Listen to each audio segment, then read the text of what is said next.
in order for any mantra to be successful, of course there's a mantra devata and there's a chandas and all these things. Mantra dhyan.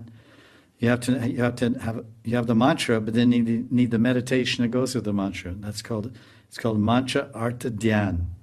Mantra artha dhyan. You have to meditate on the meaning of the mantra. So the meaning of the mantra is given by the guru. So the guru gives the mantra, then he gives the mantra dhyan, then he gives you a mantra devata, then he tells you the chandas. It's Anustub or it's Gayatri chandas or different chandas. That means meter.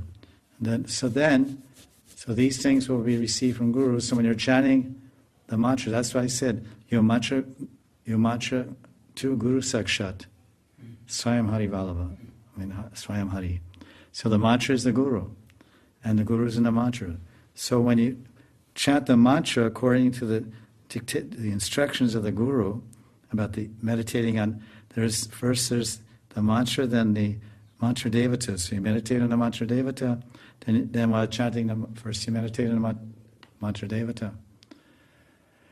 And then you meditate on the meaning of the mantra as you continually chant it, 1 round, 2 rounds, whatever some gurus say you chant 1 mala Gopal mantra, or 2 or 5, whatever, like this. Kam Gayatri. So, just like Gopal mantra, Krishna mantra is called mantra, and the Kam Gayatri is called Gayatri, but they're both mantras because they both have bijas. It's the Kam Gayatri mantra. And the Gopal mantra is also called Krishna mantra.